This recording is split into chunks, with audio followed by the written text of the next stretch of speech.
Hola, bienvenidos a Viernes de Derechos Humanos.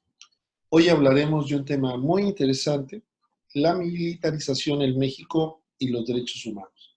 Contaremos con la participación del destacado investigador Luis Daniel Vázquez Valencia, a quien agradecemos desde luego su interés por contribuir en la promoción de los derechos humanos. Empezamos. Bueno, que en realidad el proceso de militarización en México no es algo para nada nuevo. Como saben, pues nosotros, bueno, incluso si queremos ir muy atrás, podríamos pensar en 1910, en la Revolución Mexicana, y a partir de la Revolución Mexicana, pues el proceso fuerte de militarización que tuvimos en esos primeros años, de 1910 hasta 1940, donde incluso pues todos nuestros presidentes eran militares, hasta 1940 es que tenemos nuestro primer presidente civil, pero pese a ello, el ejército siguió manteniendo un papel muy importante tanto en la política de seguridad como incluso en la política en general, ¿no? Si vemos algunos de los principales episodios, digamos, o de los más trágicos episodios en la historia mexicana, pues uno de ellos podría ser el 2 de octubre de 1968, y ahí también tenemos al ejército incluido. Entonces, en realidad, la militarización no es algo reciente en el caso de México, es más bien como parte de nuestra historia. Sin embargo, lo que sí podemos ir identificando es algunos momentos en el tiempo, algunos hitos en el tiempo, como son precisamente pues ese diciembre del 2006, esa declaración en su momento del presidente Felipe Calderón de guerra en contra del narcotráfico, lo que implicó que la militarización que efectivamente ya existía para el caso de México, pues obviamente se encuentra en escalada, se torna mucho más dura, mucho más fuerte. Si quieres, ya puedes ver si puedes compartir. Ok, perfecto. A ver, déjame ver. Listo, ya puedo, y esta es la presentación que quiero compartir con ustedes. Me imagino que la ven ahí sin problema, ¿no? Y entonces, a partir de eso, les decía que la militarización en realidad no es nueva. La cosa tal vez interesante es que lo que estamos intentando desde hace varios años es cómo salir de esa militarización. Y pues todos los candidatos, justo cuando son candidatos, lo que hacen es prometernos que van a trabajar por la seguridad, por el proceso de construcción de paz, por cómo salimos de ese proceso de militarización, pero cuando llegan, bueno, todos han sido, no, sí, y cuando llegan finalmente, la realidad es que no solo no disminuyen ese proceso de militarización, sino que muchas veces lo endurecen o lo fomentan. En el caso, aquí lo que les estoy presentando es cómo estábamos en el 2011. En el 2011 había 52.690 efectivos en el territorio nacional. En el 2018 había 54.690 efectivos en el territorio nacional.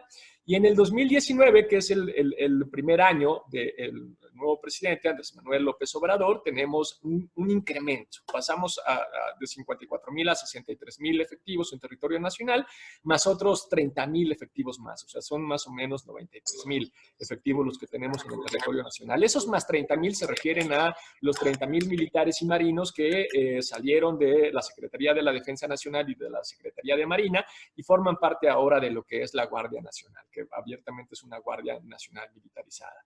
Entonces, lo primero que quiero poner en la discusión es: esto no es nuevo, el proceso de militarización no es nuevo, en consecuencia no es algo que haya creado el presidente Andrés Manuel López Obrador. Es una bronca con la que se enfrenta, es un problema que tiene él con el que llega al gobierno, pero lo cierto es que él nos había prometido, al menos cuando escuchamos en varias de sus interlocuciones como candidato, por suerte no se aventó la de Vicente Fox, de decir que esto lo iba a resolver en 15 minutos, como decía Vicente Fox que iba a resolver lo de Chiapas, pero sí dijo que iba a sacar a los militares en 6 meses. Y lo que sí estamos viendo es que no solo no sacó a los militares de las calles en 6 meses, sino que los incrementó. Entonces, eso justamente es como parte del problema. También en esto creo que vale la pena que hagamos un diagnóstico, porque si no, seríamos muy injustos, me parece, con respecto a las posibilidades y límites en política de seguridad que efectivamente tiene el presidente Andrés Manuel López Obrador. A lo que me refiero es que lamentablemente México desde hace muchísimos años, décadas incluso, amplias regiones de México se encuentran gobernadas por redes de macrocriminalidad. Entonces, ¿qué es una red de macrocriminalidad? Es una red en la que se encuentran conformada por 3 estructuras. La estructura abiertamente criminal por un lado, pero también podemos tener estructuras empresariales y estructuras... déjenme ver que no puse No puse el cronómetro y luego yo empiezo a hablar y me puedo echar aquí 3 horas. Entonces les decía que una red de macrocriminalidad está conformada por 3 estructuras. La primera sería la estructura evidentemente criminal, pero también tiene estructuras empresariales y también tiene estructuras políticas. Y la parte de las estructuras políticas es muy importante. Es decir, lo que tenemos dentro de una red de macrocriminalidad es que en su caso, de forma forzada, probablemente los policías los policías municipales o incluso los presidentes municipales forman parte de la red, pero incluso no necesariamente de forma forzada, sino también de forma casual o no obligada, voluntaria, es lo que quiero decir. Algunas figuras predominantes, como pueden ser gobernadores, como pueden ser fiscales, como pueden ser incluso jefes de policía, también pertenecen a esa red. Y el hecho de que en las estructuras de redes, en las redes de macrocriminalidad haya estructuras políticas, es un problema grave, porque lo que tenemos ahí es una demanda explícita de impunidad. Es decir, no es únicamente que no se investigue o que no se persiga a los criminales por las incompetencias o por las incapacidades de las fiscalías o de las policías. No se les persigue, no se les investiga y no se les sanciona porque políticos relevantes forman parte de esas redes. Entonces, imagínense que cualquiera de ustedes es presidente, ¿no? Gana las elecciones, todavía no entra, es presidente o presidenta electo, se acerca a las reuniones con quien tiene la información de seguridad nacional, que en este caso fue más o menos en agosto una y en octubre otra, que se juntó con la Sedena y con la Marina, y la Sedena y la Marina le da la información, que normalmente es información que no, pues no es pública, y lo que te empieza a decir es, bueno, nosotros tenemos más o menos 3,000 policías municipales, no contamos prácticamente con ninguna de ellas porque o pues no tienen la capacidad de fuego o peor aún son parte del crimen organizado.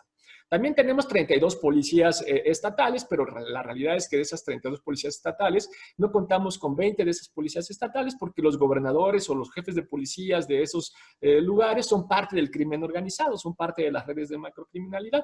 De nuestra Policía Federal, mira, olvídate un poco porque la realidad es que sabemos que el 80% de los policías están metidos de alguna manera en algún tipo de órgano criminal.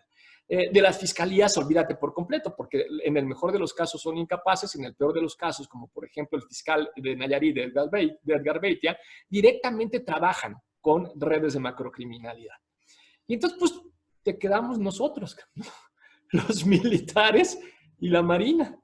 Y de hecho con nosotros cuenta con cuidado porque sabemos que hay algunos regimientos que ya cayeron en manos del crimen organizado, como sucedió, por ejemplo, en el caso de los 43 estudiantes de desaparecidos en Iguala, donde hay un acompañamiento pasivo por parte de los militares de ese regimiento, o en otra de las muy graves masacres de México que se llevó a cabo en marzo del 2011, la masacre de Allende, en donde también sabemos que el regimiento de Piedras Negras pues era parte o de alguna manera tenía connivencia con el cártel de los Zetas en esa época.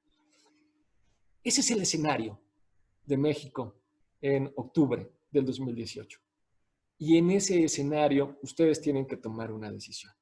Y evidentemente la decisión que pueden tomar pues no es nada sencilla, es dejamos o no a los militares, cómo los dejamos, por cuánto tiempo, con qué lógica, etcétera, etcétera. Alfonso, ¿te veo que como que me quieres decir algo o es mi imaginación? Estoy pensando.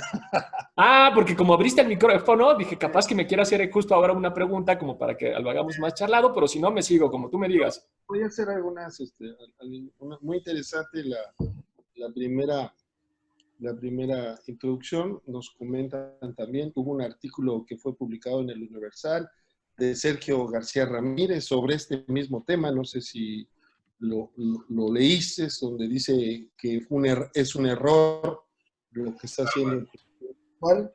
Y también Angélica González nos dice que hablar de redes de macrocriminalidad estaríamos hablando de corrupción como primera circunstancia. Claro. Ahora, yo quisiera también en relación al tema, ¿verdad? Nos presentas primero unos números desde el punto de vista cuantitativo, cómo ha ido creciendo las Fuerzas Armadas del país. Y por el otro lado también nos presentas un escenario donde estamos hablando de la organización del otro lado, ¿no? Que se está filtrando en las Fuerzas Armadas. Entonces, podríamos decir que no es necesario a priori decir que todo lo que sea militar está mal, o simplemente el hecho de utilizar esa palabra como descalificativo en el combate al crimen organizado o a tareas de seguridad pública es suficiente. O hay que ver el comportamiento específico de acuerdo con el contexto. Y por último, pues desgraciadamente el ejército mexicano, comentaste la situación del 2 de octubre, y también vemos que los casos, por ejemplo, que nos han condenado la Corte Interamericana de Derechos Humanos, muchos casos están relacionados con el ejército mexicano, la desaparición de los 43, Atlaya, ¿no? En el cual realmente es un caldo de cultivo muy difícil que nos da una incertidumbre más que una respuesta a la ligera, ¿no? Esos serían algunos puntos que quería agregar a tu exposición para tus comentarios. Gracias, Daniel. Alfonso, muchas gracias. Oye, bueno, dos comentarios nada más, o dos peticiones para los colegas, que ya veo que ya tenemos un poquito más de gente conectada, veo que ya son 62, entonces si pueden apagar sus micrófonos sería útil, porque se está metiendo un poquito de ruido de repente. Y lo otro, si quieren preguntar algo sobre la marcha, anímense a ponerlo ahí en el chat, que seguramente vamos a poder así hacer una charla un poco más interactiva. Me parece que recuperas dos cosas bien interesantes, es decir, creo que, bueno, por un lado hay un círculo rojo que sí está como demonizando, por decirlo de alguna manera, al ejército. Pero digo que es en especial ese círculo rojo, los que como yo somos defensores de derechos humanos, en fin, por supuesto las víctimas de violaciones graves a derechos humanos que han sufrido esas violaciones a manos del ejército o de la marina, ¿no? Pero la realidad es que si nosotros vemos los niveles de aceptación que suelen tener las instituciones, el ejército, por la marina en específico casi nunca se pregunta, pero lo podríamos sumar yo creo que al ejército, son de las que tienen los más altos niveles de aceptación a nivel popular. Entonces, en realidad, pensaría que en términos generales, la gente no necesariamente mira mal al ejército como institución y no tiene un problema. De hecho, no tienen un problema con que sean ellos quienes se encuentran patrullando, digamos, en las calles. Ahora, pese a eso que es un nivel de aceptación, de todas maneras, en términos de defensa de derechos humanos e incluso en términos técnicos de seguridad pública, eso sí es un problema por lo siguiente. Independientemente de que los pongamos en riesgo, en el sentido de que si mantenemos al ejército en las calles haciendo trabajo de seguridad pública, sabiendo que lo que tenemos es un alto nivel de corrupción, como decía uno de los compañeros o compañeras en el chat, corrupción en términos de captura. Recuerden que corrupción es la apropiación del poder público para fines privados. Entonces, esa que es la peor forma de corrupción es la captura estatal. Entonces, cuando, por ejemplo, un regimiento militar, o no solo un regimiento militar, sino un cuerpo de policías, un gobernador, un fiscal, se suma a las redes de macrocriminalidad, lo que nosotros tenemos es precisamente pues esa apropiación del poder público, esa captura del Estado. Lo que tenemos es un Estado capturado. Ese ente estatal ya no está cumpliendo con sus objetivos, que deberían ser el bienestar general, el bienestar público, sino que empieza a cumplir los intereses específicos de esa red de macrocriminalidad. Entonces, el gran problema que tenemos de mantener hacia el ejército en las calles es que, pues, obviamente, estas redes de macrocriminalidad están hechas para cooptar, están hechas para capturar, es parte de su política.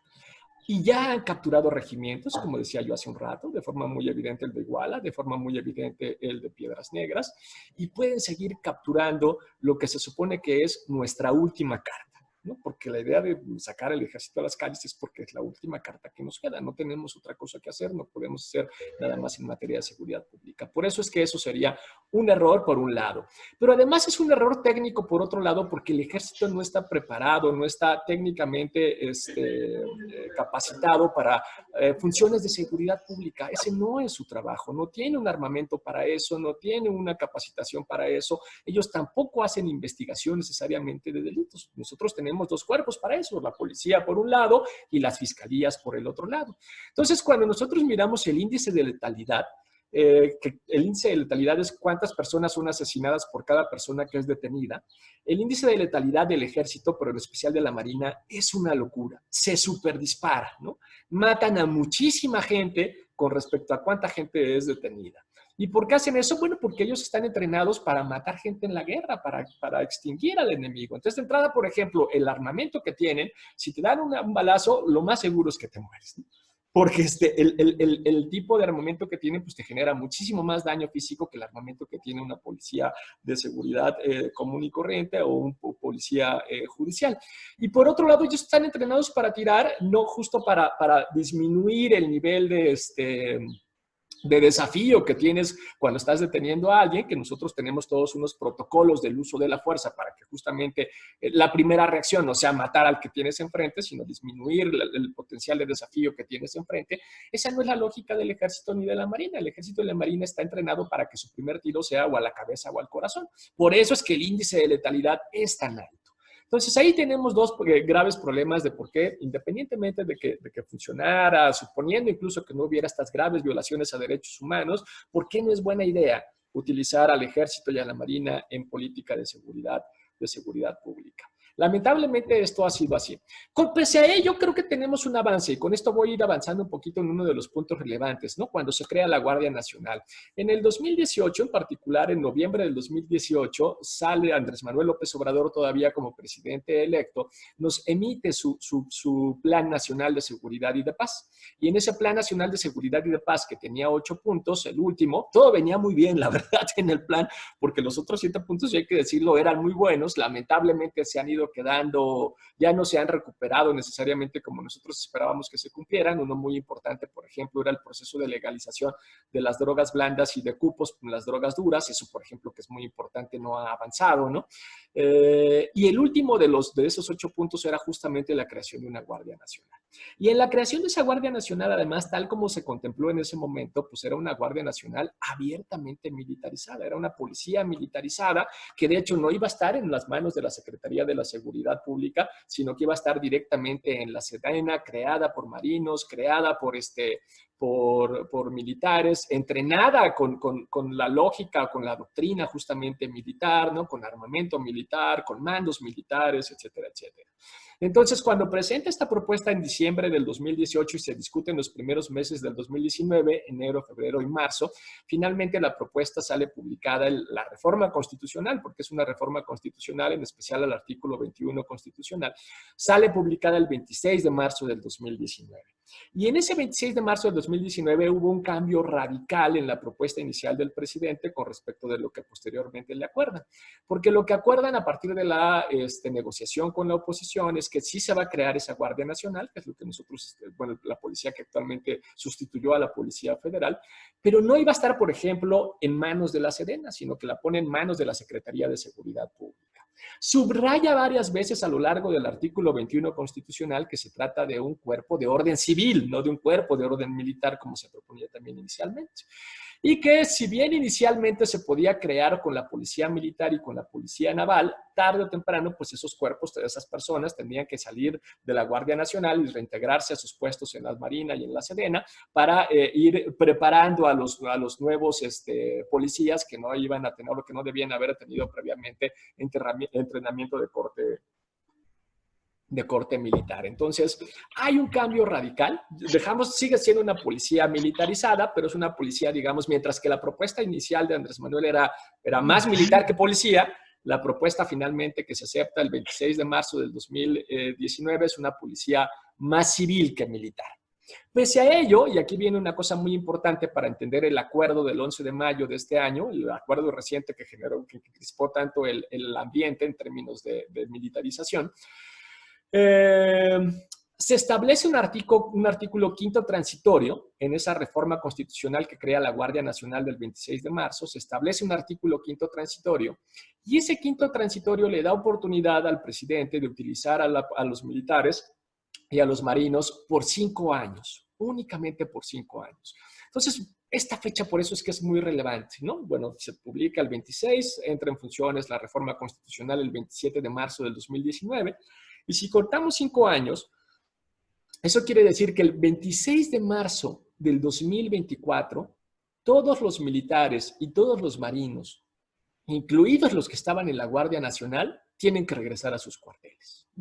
Voy a repetir esto porque esto es muy importante. El 26 de marzo del 2024, todos los militares y todos los marinos, incluidos los que estaban en la Guardia Nacional, tienen que regresar a sus cuarteles.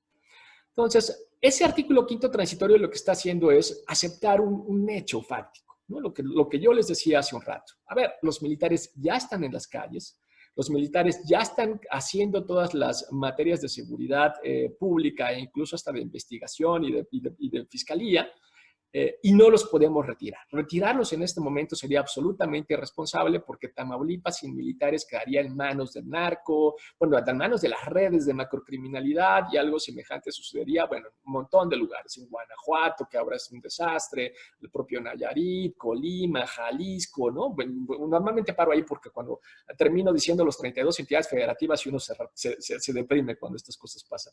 Pero más allá de eso, sabemos que sería irresponsable sacarlos en este momento, pero tenemos una fecha cierta de cuándo tendrían que regresar. Entonces, esto es importante. El presidente en ese acuerdo del 11 de mayo, en realidad él no está militarizando el país ya estaba militarizado.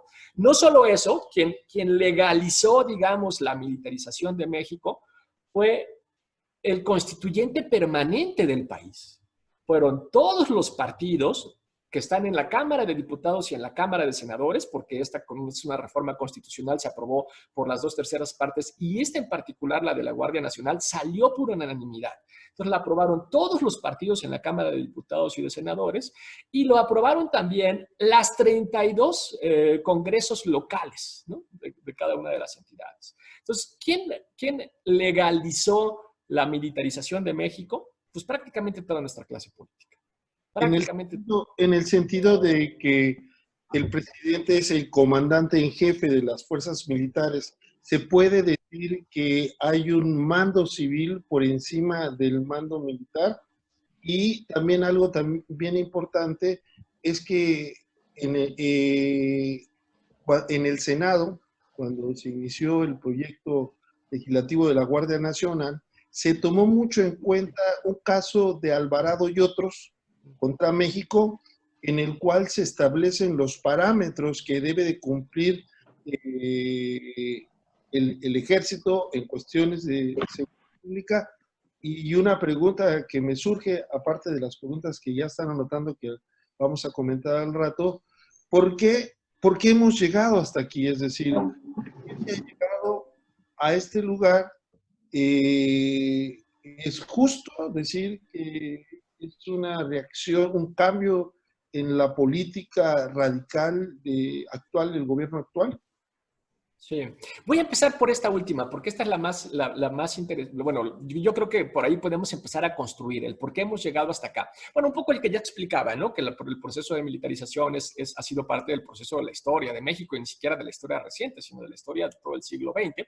Pero más allá del por qué hemos llegado acá, lo que nosotros tendríamos que preguntarnos es cómo vamos a salir de aquí, ¿no? ¿Cómo vamos a construir paz? La pregunta incluso que tendríamos que hacernos no es cómo vamos a desmilitarizar al país, que es una pregunta interesante y es una pregunta difícil por sí misma, pero la pregunta que en realidad tendríamos que hacernos es cómo vamos a construir paz, que es bastante más complejo. Y en ese sentido, ese acuerdo del 11 de mayo es un error, porque si bien es cierto que el artículo 5º transitorio de esa reforma del 26 de marzo del 2019, que crea la Guardia Nacional, le da facultades al presidente para usar directamente a los militares, también establece una fecha de vencimiento, y esa fecha de vencimiento, les decía, es el 26 de marzo del 2024. Entonces, cualquier tipo de regulación que hiciera el presidente, de regulación administrativa posterior, no debe de tener por objetivo explicarnos los parámetros de cómo va a usar a los militares en las calles. Ese no debiera ser el principal objetivo de la regulación.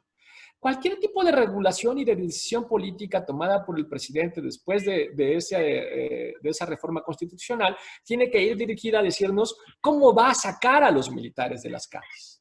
¿Cómo vamos a regresar a construir no nada más la posnormalidad del COVID, sino también una nueva normalidad después de la militarización, ¿no? ¿Cómo va a ser esa nueva normalidad? Por ejemplo, al país ya lo tienen dividido en 266 regiones, en 266 localidades. Y en esas 266 ya tienen identificado, con la misma lógica del semáforo que tenemos ahora en la construcción de la nueva normalidad, cuáles están en verde, es decir, cuáles no tienen problemas graves de seguridad, cuáles se encuentran en amarillo y cuáles se encuentran en rojo. Entonces, lo que yo esperaría que nos estuvieran informando, en lugar de decirnos cómo van a utilizar a los militares, yo esperaría que nos dijeran cómo vas a sacar a los militares si es que aún están en unidades verdes, porque ahí probablemente lo puedes sacar en el corto plazo, cómo los vas a sacar de los lugares que están en amarillo y cómo vas a hacer que esos lugares que están en amarillo pasen a ser zonas verdes y cómo los vas a sacar tal vez en los últimos años del lugar de los que están en las zonas rojas y cómo vas a hacer que esas zonas rojas primero pasen a amarillas y luego pasen a zonas verdes. Es decir, ¿cuál es tu política de construcción de paz por un lado y cuál es tu política de salida progresiva de los militares por otro lado? Porque lo que no puede, lo que sería una locura es suponer que el 25 de marzo van a sacar a los 100,000 militares y a ver qué pasa, porque pues no, eso tiene que tener un plan y tiene que ser un plan progresivo. De lo contrario, lo que tenemos es siempre pues, profecías autocumplidas, ¿no? Porque lo que siempre decimos es no estamos en capacidad para poder echar a andar una política de seguridad sin los militares. ¿Y qué hicimos para estar en capacidad? Nada, no hicimos nada. Entonces, pues va a ser siempre una política, una profecía autocumplida. No hicimos nada y por eso no estamos en capacidad, y no estamos en capacidad y no hicimos nada, y entonces los militares nunca regresan. Quiero ir a otro punto que tú tocabas que me parece que también es muy importante, que es la resolución de Alvarado. Esto de alguna manera ya lo vimos, entonces me lo voy a brincar rápido para ir a los principios que se establecen. Bueno, a ver, esto es muy importante porque nosotros decimos militarización y normalmente no decimos exactamente qué significa. En el acuerdo del 11 de mayo, el acuerdo bien reciente que, bueno, de hace unos días de este año, se establecen también cuáles son las facultades que se le otorgan a los militares. Y dentro de las facultades que se otorgan a los militares, que ya las venían realizando, pero el problema es que ahora ya son legales, es, por ejemplo, realizar detenciones. Tú hoy puedes estar en la calle y puedes ser abiertamente detenido por un militar o por un marino, incluyendo migrantes, eso también es muy importante, ¿no? Pueden asegurar bienes, pueden ejecutar órdenes de aprehensión, son primeros respondientes y esto es muy grave. ¿Qué quiere decir con ser primeros respondientes? Que pueden ser los primeros en llegar a un lugar donde hubo un ilícito, preservar el lugar de los hechos y procesar la evidencia. ¿Por qué es grave esto? Porque tenemos un largo historial del ejército en particular de modificación del lugar de los hechos, ¿no?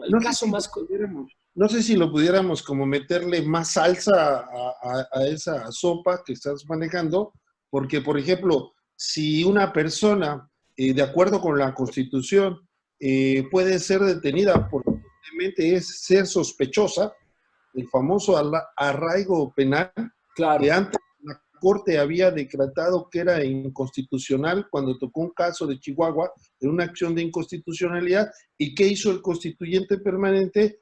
Y lo puso en la Constitución. Y al ponerlo en la Constitución lo puso en una zona intocable, porque no hay ningún medio de defensa contra el contenido de una Constitución que evidentemente vulnera derechos humanos.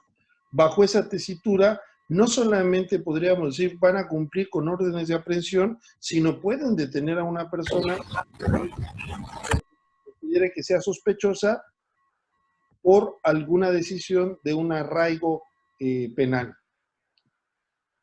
Claro, claro, ese justamente es precisamente parte del problema. Y además, una de las técnicas, digamos, que utilizan de forma sistemática también en el proceso de detención es dos en realidad que son muy graves. Uno es el sembrar evidencia, muchas veces algún tipo de droga, pero muchas veces también armas de fuego, que es lo que te convierte automáticamente en un delito federal. Pero lo más grave también es que en México la tortura es una práctica generalizada. Esto no lo digo yo, lo dicen distintos relatores de Naciones Unidas de Prohibición de la Tortura, y cuando se refieren a que es una práctica generalizada, lo que están diciendo es que no importa quién te detengan, o sea, no importa que sea policía municipal, estatal, federal, militares o marinos, la probabilidad de que torturen es muy alta, y además no es que suceda en una región de México, sino que sucede en todo el país y sucede además con un alto nivel de impunidad. Prácticamente no tenemos sentencias por tortura. Entonces, el gran problema que tenemos es que tenemos algo que yo llamo, o que se puede llamar más bien cultura organizacional. Mientras que en otros sistemas de justicia te investigan para detener, nosotros detenemos para investigar. Entonces, lo que sucede es que te detienen y te torturan justamente para sacar información. Y eso es lo trágico, ¿no? Del sistema, del lamentable sistema de justicia que nosotros tenemos. Y en ese marco también por eso decía que lo de ser primeros respondientes también es terrible, porque cuando llegan a un hecho, sobre todo si además en ese hecho delictivo ellos formaron parte, no es nuevo que modifiquen el lugar de los hechos. Nos ha pasado sobre todo, por ejemplo, cuando arrancaba un carro, ¿no? Y no se paraba en un retén militar. Les decía yo que los militares están entrenados para combatir al enemigo, entonces, claro, no te detienes y en vez de pensar en hay que perseguirlo, no, ellos disparan. Y en la medida que disparan, matan. Y sucedió en más de una ocasión que mataron a alguna familia. Y en la medida que matas a una familia, claro, se dan cuenta que en realidad ese no era un objetivo, no era un enemigo, pero ya los habían matado y entonces les ponían armas o les sembraban droga y los presentaban como si fueran parte del crimen organizado. Hecho que también sucedió, por ejemplo, con los estudiantes del TEC de Monterrey en un fuego cruzado donde ellos fallecieron y donde también les sembraron armas. Entonces, eso es lo grave de que sean primeros respondientes, ¿no? De que preserven el lugar de los hechos y de que también procesen la evidencia. Y además tienen posibilidad de participar en elementos que tienen que ver con prevención del delito en todas las zonas relacionadas con jurisdicción federal. Acá dos que son muy peligrosas. Por un lado, las zonas fronterizas. Otra vez, la política de migrantes en donde las Fuerzas Armadas van a tener mucho peso, ¿no? Y por otro lado, las aduanas, en donde lo que ya empezamos a mirar es un proceso de militarización a través de la Marina, de las aduanas en particular. Bueno, más todos los espacios que sean de jurisdicción federal y además también para participar en los operativos, tanto municipales como estatales y federales. Entonces, estas son las facultades que se le dieron en ese acuerdo del 11 de mayo del 2020 a los militares. Los militares están metidos en todo, para decirlo de alguna manera. Ya mencionadas, Alfonso, dime. Fíjate que me viene a la memoria que, por ejemplo, a pesar de que participan, no permiten ser investigados. Claro. No solamente su actuar deja mucho que desear, sino cuando se busca obtener el derecho a la verdad, ¿no? Saber dónde están las víctimas o qué pues sucedió, resulta que son los primeros por seguridad nacional que impiden una verdadera pesquisa. Claro. Claro, de hecho se supone que tenemos limitaciones en su actuar. Esas limitaciones, como tú ya bien decías hace un rato, provienen de, principios del derecho internacional de los derechos humanos que han sido desarrollados, entre otros, por la Corte Interamericana, en el caso de, no solo en pero en este caso es en donde tienen el mayor desarrollo, que no es casualidad que sea un caso de México. Es justo el caso de Alvarado versus México y es donde estos principios que se encuentran en blanco, ahí en el medio de la diapositiva, son los que, si bien el sistema interamericano ha aceptado que hay casos en los que, no hay de otra y tenemos que echar mano de las Fuerzas Armadas, tiene que ser con varias limitaciones y para eso sirven estos principios: extraordinaria, regulada, fiscalizada, subordinada y complementaria. Me voy a ir rápido a la fiscalizada porque es justamente donde tú tienes esto que me acabas de decir. El gran problema que nosotros tenemos, primero en México, es que tenemos un grave problema de impunidad, ¿no? Nosotros tenemos un nivel de impunidad que es casi del 99% de los delitos cometidos, ahí tenemos impunidad. Pero además, cuando se trata de delitos que pueden tener un corte muy político, ¿no? Como puede ser, por ejemplo, una ejecución extrajudicial, por supuesto las desapariciones, las torturas, ahí aumenta todavía más el nivel de impunidad. Aumentar más del 99%, pues nomás nos queda el 100%, o sea, en realidad no hay mucho más que aumentar. Y efectivamente el problema es que en cosas como tortura o desaparición prácticamente no tenemos ninguna sola sentencia, ¿no? Incluso se soluciona, o es muy fácil de mirarlo si vemos por qué tipo de delitos es que están procesando a nuestra clase política, que son muy pocos a los que se están procesando, y a casi todos ellos es por corrupción. Es decir, por ejemplo, el exgobernador de Veracruz, Javier Duarte, no está siendo procesado ni por desaparición, ni por tortura, ni por ejecuciones extrajudiciales, ni por ser parte de la red de macrocriminalidad de los Zetas, que lo era, sino que está siendo procesado por corrupción y solo por corrupción. Las violaciones a derechos humanos es como si no importaran, como si no hubieran sucedido, con los consecuentes, pues obviamente violaciones a las familiares de las víctimas, tanto de su derecho a la verdad como a su derecho a la justicia.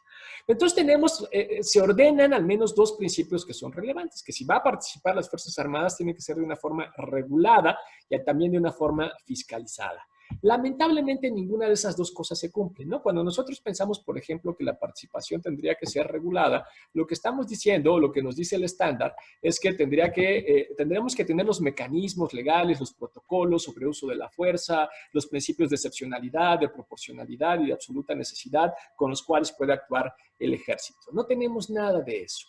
Junto con la ley de la Guardia Nacional se emitió también, y eso es una muy buena noticia, una ley del uso de la fuerza y también una ley del Registro Nacional de Detenciones. Ambas son buenas noticias y las leyes están razonablemente bien, aunque pudieron haber salido mejor. Pero esas no son leyes que están siendo acatadas por el ejército en este momento porque no forman parte de su proceso castrense. Entonces, no vemos aunque están ahí ya las leyes, no es parte de su proceso ni de capacitación ni se están necesariamente utilizándolas. Y la parte de... También ahí creo, Daniel, no sé si estés de acuerdo, hace falta más analizar estas nuevas leyes, que se conozcan, Claro. porque esas leyes ahí están, pero si no es a través de la educación, si no es a través de medios donde se debata, donde se conozca, porque se dice muchas veces, salió una ley, pero ¿cuáles son las características de esta ley? ¿Quién es la autoridad responsable de vigilar que se cumplan? ¿Cuál es el canal para denunciar? ¿En qué momento en una manifestación se puede determinar? Porque aquí en el estado de Chiapas hemos tenido, ahora que vinieron los padres de los 43 desaparecidos, en lugar que los recibiéramos solidarizándonos con la causa, pues hubo un problema muy grave de violencia. No hablemos, o no quisiera hablar del ejército, pero sí de la policía, donde de manera desproporcionada usan la fuerza en Claro. las acciones, ¿verdad? Claro, totalmente. Y aquí también hay que derrumbar un mito que normalmente existe. Existe el mito de que los derechos humanos defienden a los delincuentes. Existe el mito de que, bueno, es que con los derechos humanos los policías ya no pueden hacer nada. Y digo que ese es un mito porque en realidad lo que tenemos, y para eso es muy importante esta ley del uso de la fuerza, es que lo que tenemos son protocolos y patrones. O sea, no es que no se valga hacer uso de la fuerza, incluso de la fuerza que ponga en riesgo la vida, ¿no? Del otro me refiero. Eso es válido.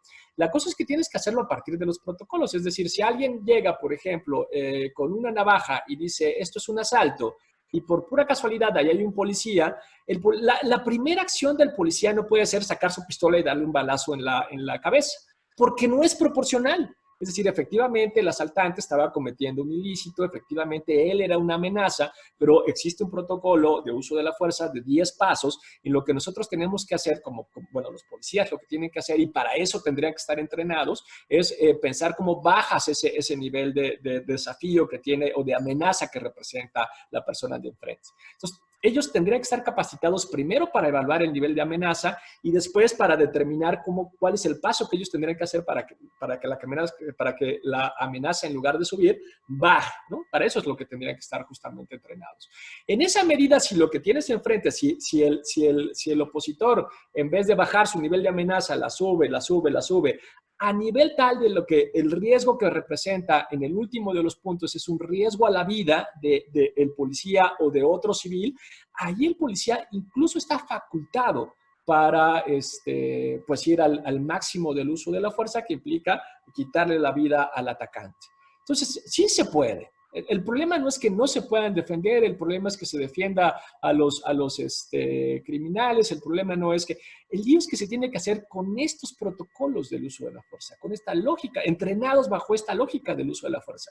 Lo mismo cuando tienes que, por ejemplo, tratar de contener a una manifestación que es masiva, ¿no? No es que no puedas contener una manifestación masiva, hay técnicas, hay herramientas, se valen casos concretos.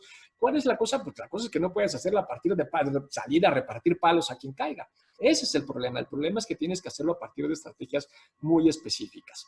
Y quería cerrar con un punto, porque mencionabas hace un rato algo que es muy importante. El gran lío es que cuando generan violaciones, y en especial violaciones graves a derechos humanos, no pasa nada. Y uno de esos principios que se establecen en el sistema interamericano es precisamente el de fiscalización. La fiscalización tendría que ser por órganos civiles, competentes, independientes y técnicamente capaces.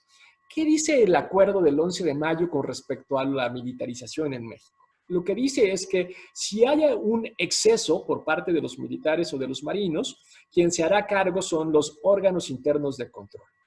Esto es gravísimo, es una de las principales limitaciones que tiene ese acuerdo. Por dos razones. Primero, porque el órgano interno de control es un órgano que tiene que ver con responsabilidad administrativa.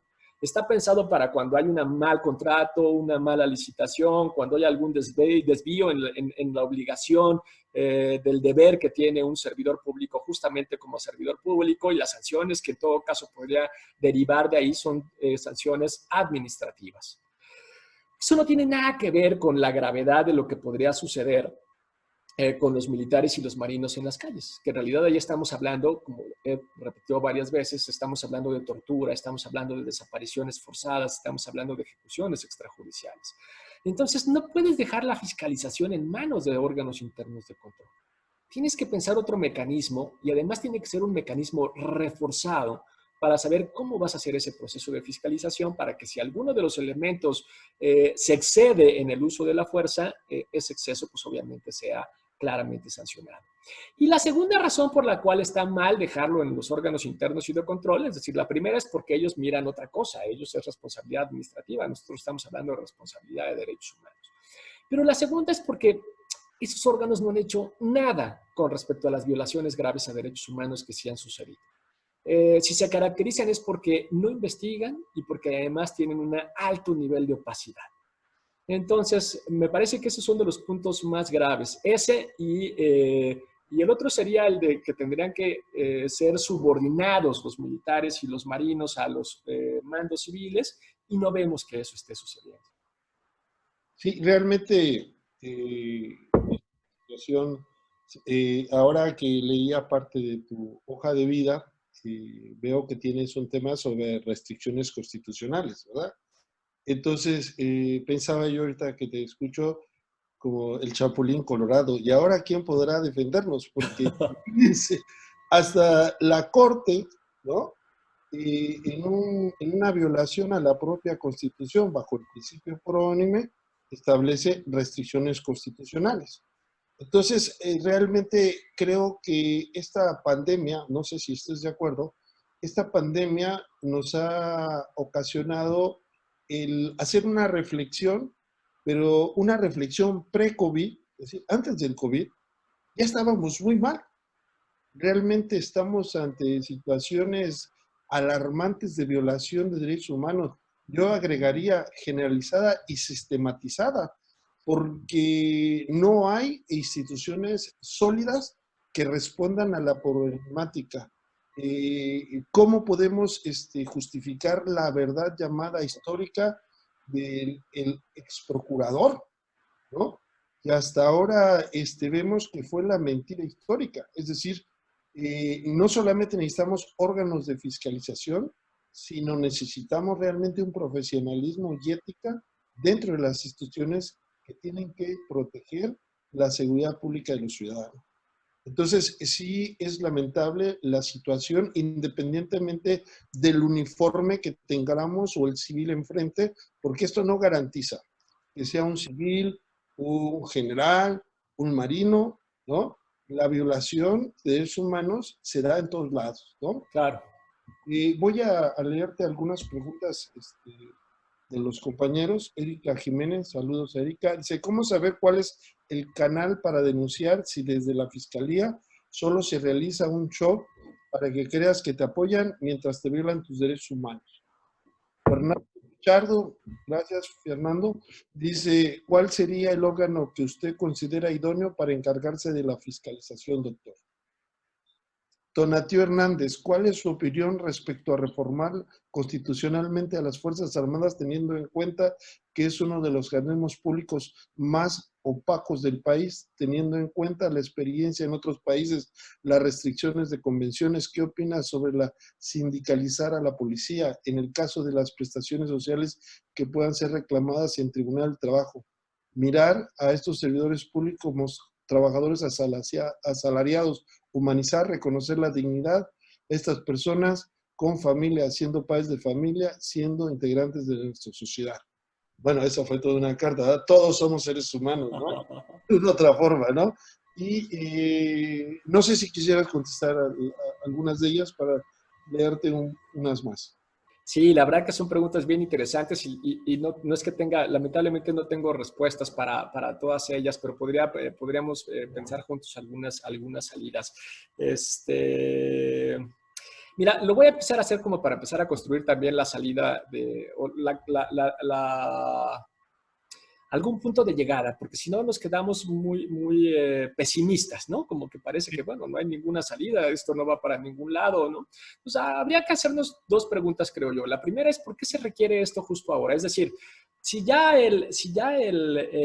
la reforma constitucional del 2019, de marzo del 2019, en ese quinto transitorio, le daba facultades al presidente para para utilizar a las Fuerzas Armadas, ¿para qué emitir un acuerdo?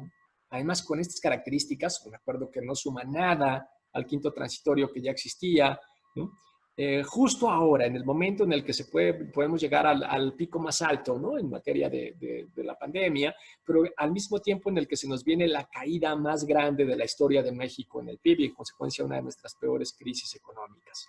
Entonces, algo bien interesante es por qué emitieron esto ahora. Y mi impresión es que lo hicieron por dos razones. Primero, bueno, justamente porque pueden esperar que venga una segunda mitad del año muy complicada en términos de violencia, tanto por el COVID-19, es decir, porque si lamentablemente sí se saturan los servicios públicos de salud, bueno, públicos y privados, si sí se saturan los servicios públicos y privados de salud, pues ya tenemos incluso una guía bioética para poder definir en qué casos se puede negar el servicio de salud, entre otras cosas los respiradores. Cosa que podría suceder como ha sucedido en otros países, como sucedió en Italia o como sucedió en España, que sería además absolutamente entendible. Pero claro, tratar de explicarle esto a una familia que llegas con tu ser querido al hospital y que te dicen no lo vamos a poder atender porque estamos saturados y porque además pues su padre o madre o hermano o lo que sea pues se encuentra en el límite de lo que nosotros identificamos en la guía de bioética y vamos a darle prioridad a alguien que tiene otras características, pues podemos entender que la reacción sea abiertamente violenta por parte de sus familiares y que se dé un conflicto en el hospital correspondiente o en el lugar donde suceda este tipo de cosas. Y también puede suceder que eso se multiplique. Entonces, ya empezamos a ver, de hecho, este tipo de confrontaciones entre familiares y personal médico, sobre todo cuando tenemos problemas de que no les informan a tiempo, de falta de qué está sucediendo con sus familiares. Y de hecho, ya tenemos hospitales que están siendo custodiados directamente por la Guardia Nacional. Entonces, por eso no me parece raro que ellas hayan identificado que las cosas podrían ponerse peor en el muy breve plazo, ¿no? De 2 o 3 semanas, y que necesitáramos un refuerzo en esos lugares. Y sumado a eso, no hemos logrado parar la violencia, la espiral de violencia que nosotros tenemos, bueno, desde el 2007, pero de forma mucho más reciente a partir del 2015, otra vez tenemos una fuerte espiral de homicidios que no ha parado cada año, 2016, 2017, 2018, 2019, cada año es un nuevo récord de homicidios. Y los primeros meses del 2020, si bien ya no tenemos esa espiral, se ha mantenido más o menos constante el nivel de homicidios por mes. Entonces, a esa violencia, que es una violencia heredada, digamos, de lo que sucedió después de la declaración de guerra del 2006, hay que sumarle la violencia mucho más fragmentada que se nos va a venir por la crisis económica. Cuando nosotros tenemos una crisis económica, es de esperarse que nos aumenten delitos, en particular lo que tiene que ver con robos, con secuestro express, secuestros en particular, y que muchas veces se realizan con un alto nivel de violencia. Entonces, a la violencia que ya venía en espiral de subida, se nos va a sumar la violencia propia de una crisis económica y además propia también de la crisis del COVID-19. Entonces, por eso es que puede entenderse por qué sacaron ese acuerdo justo ahora. Me parece que lo que ellos están previendo es una segunda mitad del año muy complicada, muy violenta, y se están preparando para tratar de resolver lo que va a suceder en esa segunda mitad del año. Y además, pues obviamente también para lo que va a suceder en el año 2021, que puede ser también parte del problema, porque pues, ahí apenas vamos a estar como en la recuperación de alguna normalidad, entre otras cosas, de alguna normalidad económica. En ese marco, yo creo que necesitamos al menos dos cosas. Necesitamos unos mecanismos de seguimiento de cuáles son los operativos en donde están directamente involucradas las Fuerzas Armadas. Entonces ahí necesitamos un órgano de seguimiento y por ahí avanzo con una de las preguntas que hacía una de las colegas, Erika me parece que se llamaba, ¿cuál sería el órgano? El órgano ideal normalmente tendría que ser la Comisión Nacional de Derechos Humanos y las 32 comisiones locales. ¿Cuál es el problema que tenemos? Bueno, el de la simulación. No solo este gobierno, toda nuestra clase política es una simuladora. Parte de la simulación es nombrar personas incondicionales al frente de órganos que debieran ser autónomos, y en la medida que nombras a esos incondicionales, pues el gran problema que tienes es que el órgano que es autónomo de jure pierde la autonomía de facto. Y eso nos acaba de suceder con la Comisión Nacional de Derechos Humanos, que nombraron al frente a una persona que es parte del partido, que es gente cercana del presidente, y que en consecuencia difícilmente va a salir a tratar de darle un monitoreo y un seguimiento efectivo cuando haya violaciones graves de derechos humanos por parte del ejército. Pero ese tendría que ser el órgano. El órgano tendría que ser la Comisión Nacional de Derechos Humanos. Frente a la ausencia de órganos como estos, pues, se me ocurren dos cosas: observatorios ciudadanos, que ya hay un observatorio sobre la Guardia Nacional, podría hacerse un poco de cargo de eso, y también pues órganos internacionales, pedirles visitas de los relatores, pedir visitas tanto del sistema interamericano como del sistema universal, y por ahí podríamos ir avanzando con lo que tiene que ver con monitoreo. Y la segunda cosa que nosotros necesitaríamos también serían mecanismos reforzados de protección. Es decir, nosotros tenemos algunos mecanismos, y con esto voy a la segunda pregunta: ¿qué hacemos con las fiscalías cuando en realidad sabemos que simulan, vamos y no sirve de nada, no investigan nada? A veces es hasta más grave, nos piden dinero, ¿no? O es más grave porque pues, tengo que dar mis datos, y cuando doy mis datos se aparecen en mi casa y me quieren extorsionar. Entonces, ¿de dónde van a salir esos mecanismos reforzados de protección, ¿no?, frente a estos operativos que se puedan dar en la segunda mitad del año frente a actos de profunda violencia? Bueno, pues es que ese es parte justamente del problema. El problema que nosotros tenemos es que tenemos nuestras instituciones propias del Estado de Derecho absolutamente destruidas. Por eso tenemos un 99% de impunidad. En el caso de México, tenemos un 99% de impunidad porque nuestras instituciones de policía y de fiscalización no existen. Entonces, lo que nosotros tendríamos que, bueno, a ver, para cerrar como el primer punto es, de forma muy inmediata, en el corto plazo, frente a la violencia que se nos viene en la segunda mitad del año y el uso de militares y policías, necesitamos acciones de monitoreo y mecanismos reforzados de protección para darle seguimiento a las Fuerzas Armadas, en especial cuando estén involucrados grupos en situación de vulnerabilidad. Si el operativo es contra migrantes, si el operativo es contra personas privadas de la libertad que ya se están dando amotinamientos en las cárceles justamente por la crisis del COVID, si el operativo es en un hospital contra personas contagiadas, ¿no?, para tratar de poner orden cuando haya algún enfrentamiento, ahí se hace todavía mucho más importante, mucho más poderoso tener estos mecanismos en materia de derechos humanos. Y luego vendrían las acciones que tenemos que hacer en el mediano y en el largo plazo. Y en ese mediano y largo plazo, ahí es donde tenemos que comenzar a pensar cómo desmantelar redes de macrocriminalidad, cómo descapturar a nuestras fiscalías, cómo volver a crear y a profesionalizar a nuestras policías y a nuestros fiscales, ¿no? Porque en la medida que empecemos a hacer eso, en la medida que logremos desmantelar redes de macrocriminalidad y construir un poquito de Estado de Derecho, es hasta entonces que vamos a lograr efectivamente pues, poder desmilitarizar al país, poder empezar a construir un poco de paz. Entonces, lamentablemente, el problema es que en este momento no tenemos muchas alternativas. El lío es, bueno, como seguramente las personas que hicieron las preguntas se dan perfectamente cuenta, y por eso es casi como un grito de auxilio. ¿Y a dónde vamos? ¿No? Y el lío es que no hay muchos lugares a donde ir. Ese es el problema, no hay muchos lugares a donde ir. Bueno, yo tenía un alumno que llegó a ser Ministerio Público y un día lo asaltaron, lo golpearon y me lo encontré y le dije, bueno, ¿y por qué no denuncias? No, profesor, me van a volver a golpear. Esa es la realidad en la que vivimos. Sí, claro. Desgraciadamente están, podríamos decir, burocratizadas. Son realmente tristes. Las fiscalías que llegan las personas, las citan, las atienden, hacen declaraciones, le toman, les piden, les exigen, y a la mera hora termina un expediente archivado. No tenemos una fiscalía comprometida aún ni con el nuevo sistema penal, de justicia penal, que ya no es tan nuevo. Todavía nos falta mucho. Yo creo que tiene que haber una revolución cultural a la par de la revolución jurídica que hemos tenido a raíz de la aceptación del sistema interamericano de derechos humanos y de la reforma a la Constitución, pero un actuar coherente con ella de las autoridades, ¿no?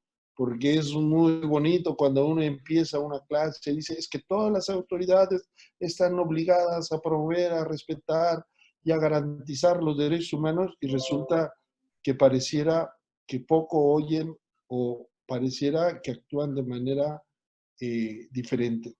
Bueno, yo quiero agradecer, Daniel, realmente ha sido una sesión muy interesante.